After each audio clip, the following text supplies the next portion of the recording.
Time is just gone 9:35 a.m. as we continue with the broadcast this morning, and it's time now to do a book review.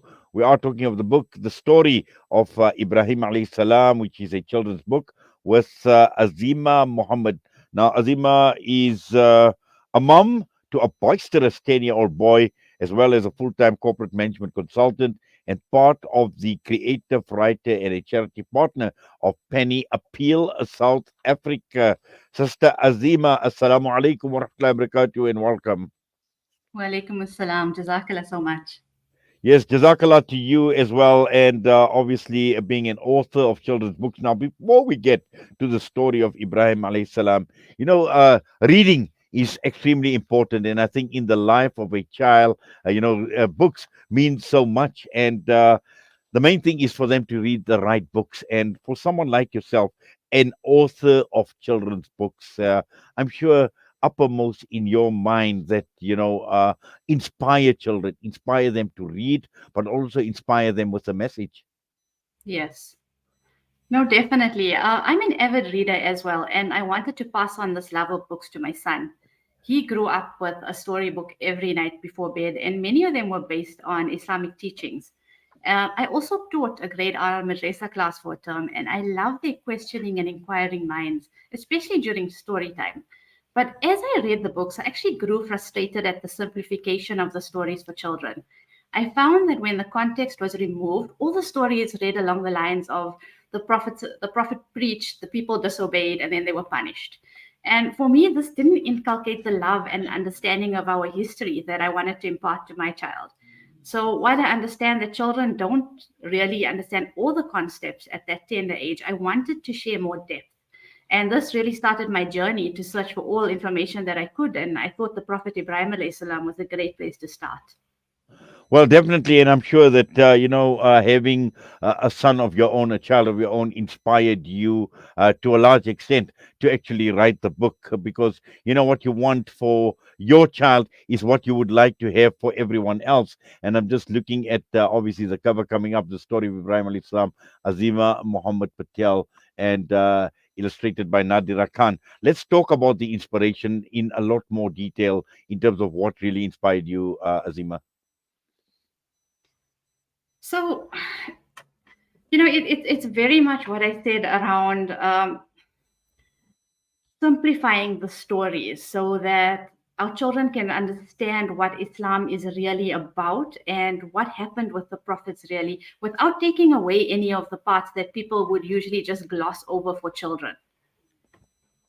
Yes. Now, obviously, this takes a lot of time. It takes a lot of effort. It takes a lot of research on your part to be able to write the book and to write the story. And let's just talk a bit about how different is this to every other story on, for example, looking at Nabi Ibrahim alayhi salam. So this story is actually very fact heavy. It's the culmination of many hours of research. I looked at Quranic text and contextual hadith. At the time, I wasn't working full time, so I could spend days just poring over all of these sources. For me, Islamic knowledge is an amanat, so I wanted to make sure that everything I wrote in the book really is verified. And then the book is really an entirety of the known story of Ibrahim alayhi salam, and it's shared in a fun way that children will enjoy. But also, I understand because I read the books for my son, right? That adults need to enjoy it as well. So it needs to have an element of that. And then the other thing is the book's illustrations are bright and engaging. So it's designed to keep the little ones attentive while we're reading the book. So the way I wrote it was actually from the perspective of a mu'allima that's sitting in the madrasa and sharing the story with her children. So it's peppered with cute moments where the children share their experiences and ask questions as well. So it really keeps your little ones engaged if you're reading them the book too. I'm sure for you, Azima, this must have been a great learning experience as well. And also looking at some of the inspiration you gained now when you were researching. So perhaps if you could just tell us a bit more about what part of your learnings in researching the story surprised you the most. I learned so much while doing this research. I realized how little a layperson actually knows about the prophets and their genealogy. For instance, Lut alayhi salam and Ibrahim alayhi salam were cousins who actually knew each other and they lived in the same timeline. They were just sent to preach to different towns. I didn't know this before that. Also, just seeing the majesty of Ibrahim alayhi salam's du'as and the way it manifested today. So back then, he prayed for Mecca to be a bustling city, and it was literally just a desert. And if we see where it's come to now, he also prayed for it to have the best fruits and foods. And it was a dry, barren land. And now we've got Zamzam and we've got the best foods from all over the world in Mecca. So Allah Ta'ala answered his du'as as well. Yes, and I think just looking at obviously the language of the book and how easy to understand. I mean, when you're looking at a child and picking up this book, and the child wants to read this book himself, what sort of ages is this aimed at?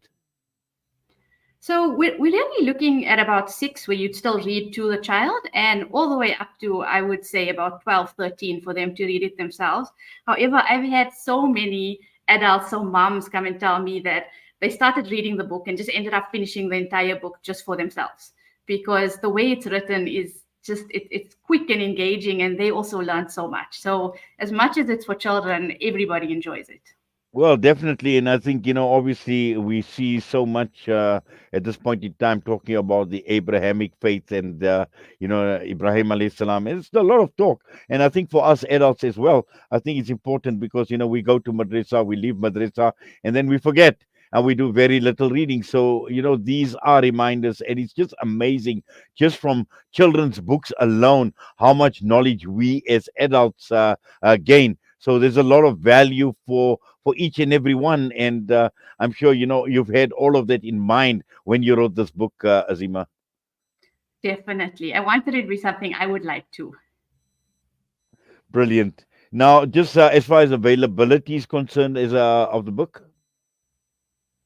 So at the moment, the book is actually available at Penny Appeal. So it's at the Penny Appeal store at their Durban, South Africa offices. It can also be bought nationwide from Wonder Books online, and we've got a number of independent bookstores that are stockists as well. So it retails for 200 Rand with all the proceeds going to charity. And if anyone wants to find out more, they're welcome to look at the Penny Appeal social media pages, and they can then get links through to my Instagram page, Islamic Children's Books. We've got a full list of stockists and areas. Yes, in fact, this is the beauty part, Azima, of what you're saying is partnering with Penny Appeal South Africa and the proceeds going to charity.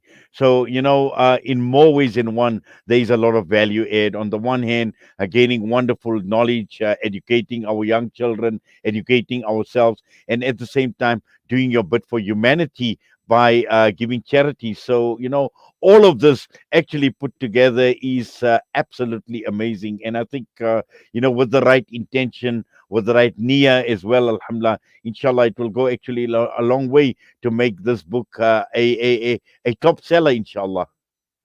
I mean, Yes. And is there anything else you wish to add, Sister Azima, before we take leave of you this morning?